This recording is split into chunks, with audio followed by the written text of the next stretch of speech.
Okay, good morning, Borodar, Joachim Road, thanks for coming. We see Georgia and Republic of Ireland, but mostly Georgia, and I'm sure that's the Queen's King. And can we stick to topic, please? It's the Welsh press conference. Well, thank you, Rob. Morning, Chris. Morning, Rob. David Brooks, meteoric rise? I just want to take a bit of pressure off Ben, really. So he's earned it.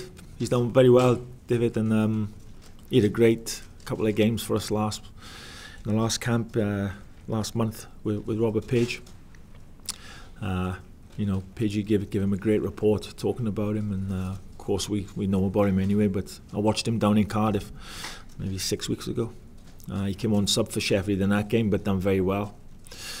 And yeah, he's obviously been on the radar for a long time, I think, because he's young, and you know, there's another one coming through, but he's earned it. He's had a great few games. In the derby game at Sheffield Wednesday, he was excellent, and good win again last night for Sheffield, you know. So yeah, he's earned it. Obviously, he went to the Toulon tournament with England, but I think Robert Page was always confident he would end up with Wales. What were your thoughts on the time? I think you can never tell, you know. I think we were hopeful, but you know, and you'd have to ask David that question about his reasons. But I think the connection's always been there. He's obviously showed great promise for some years. So luckily for us, he's chosen Wales. Quite sure that will make one or two ripples on the other side of the bridge. I think it caused a bit of a stir with Ben Woodburn, albeit Ben's been with us for some years. And I don't think we're the only country that maybe has one or two players with dual nationality. I think, you know, a lot of countries have that. So, but I think it's a feather in the cap of our system and our structure that these players are coming to us and they're being found. And he's another one, Brooksy, that you know, he's in our framework, he's in our structure, and it's great. He's earned his chance to come and join the first team. Have you spoken to him, Chris? Have you met him sort of face to face? Yeah. We had a coffee last month, myself and Brooksy and Pagey, and a good chat. So yeah, it's not like he's come to meet me for the first time. He's you know, we have met before. Would you be afraid to do a Woodburn and put him on? Absolutely and no. are you do you feel obliged to cap him this time? No, I don't feel obliged to cap anybody unless it suits the first team. It suits us. If I need to put a player on the pitch because we need to change it tactically, or an injury, God forbid, but I don't feel obliged to cap anyone. You know, if commitment, isn't it? You're in or you're out. You can't be in when you feel like it. You're either in for the long run, or don't be in at all. So anybody that's with us, that's chosen to be in our squad, whether they're capped or not, they're there for the long run. That's how we should be, and that's how I see it. I won't play anybody, definitely not in a campaign game, at any stage of a campaign, unless, you know, I need to change the team tactically, I need to change a player. I wouldn't do it just because, you know, I cap him and then he belongs to us. I don't think that's the right thing to do. I've never done that. I didn't do that with Harry Wilson. You know, with Harry, in that Belgium game, we had 15 pullouts of the squad. You know, we went to Belgium in Brussels. We were skin and bones. So, you know, it was needs must, and Harry got a cap, and he did great. He's a good young player, but I've never ever done that. What about Ben Woodburn? How do you think he has coped since the adulation that he received for those two performances? Yeah, Ben will take that in his stride. He's got that type of character. He's from a really good family.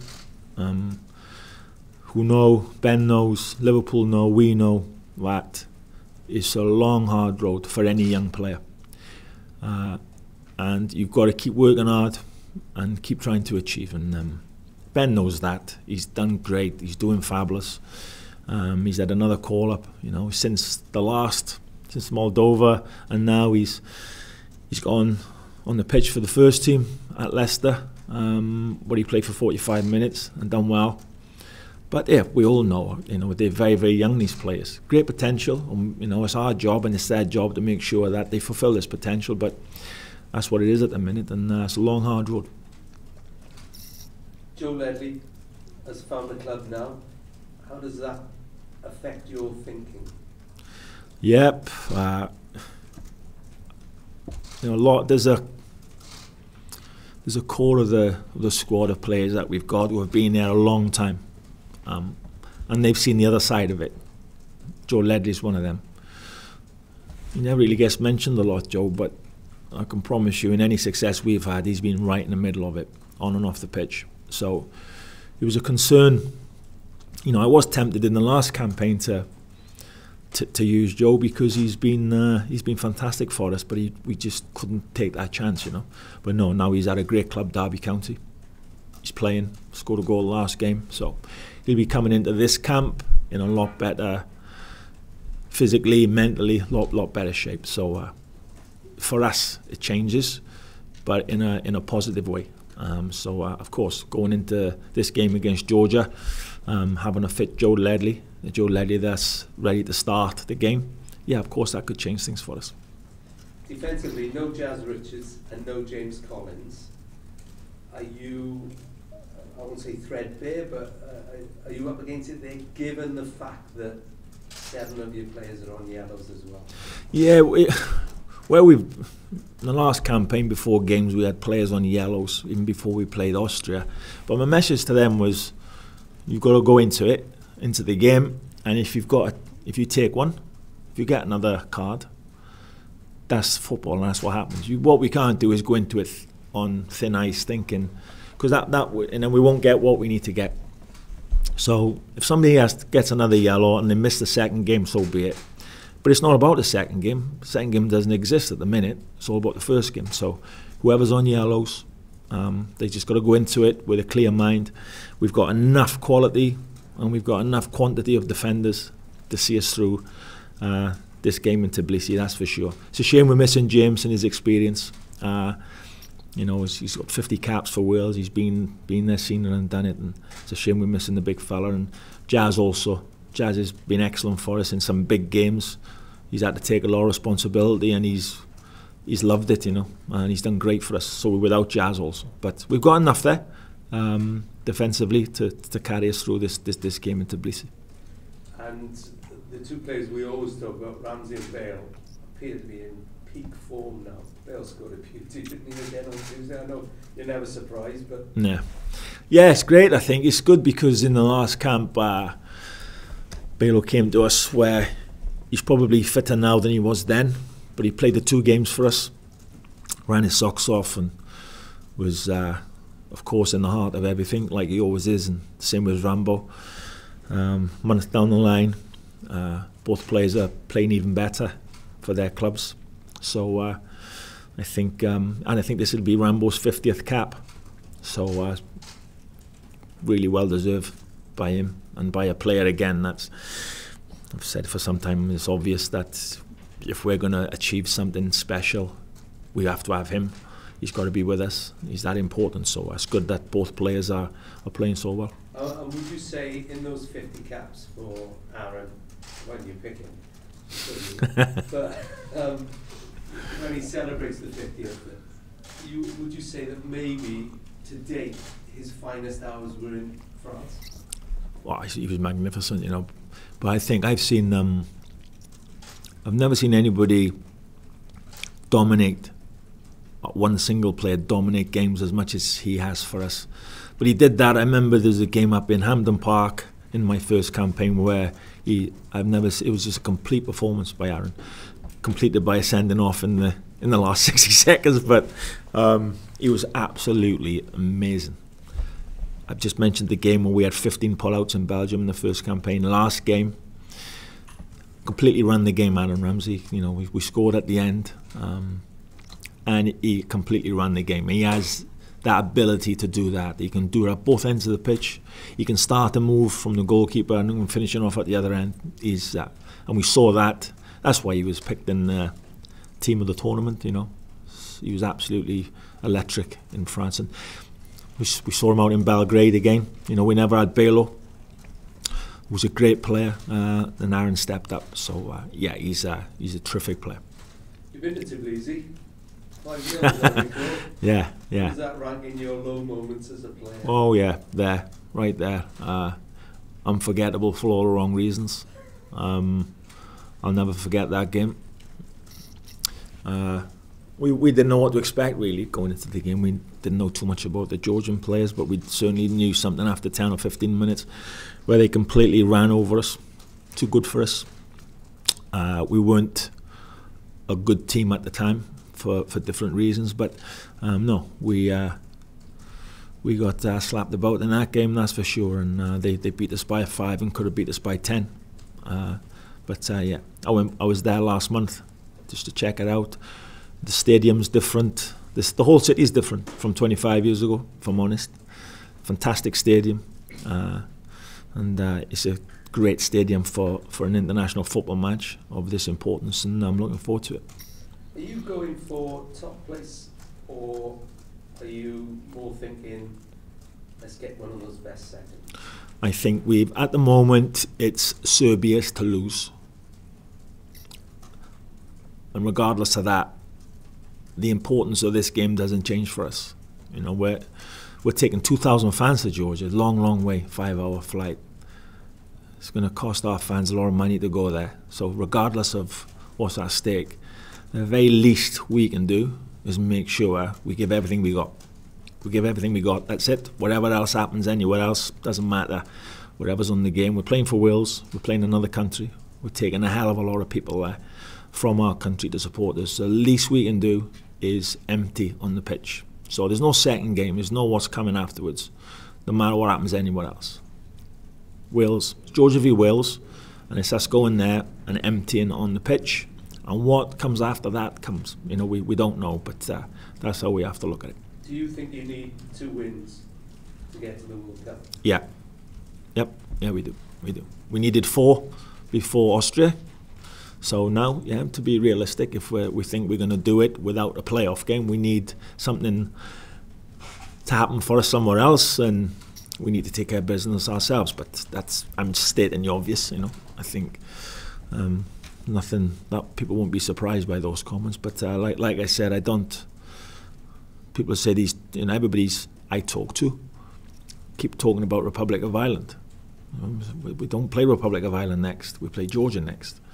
And that's where my thinking is. It is not because I can afford to be dismissive about Republic of Ireland. On the contrary, and I know what's coming there. I absolutely know how tough that's going to be. I just know we can't afford, and we're not good enough to think past Georgia. We have to take care of Georgia.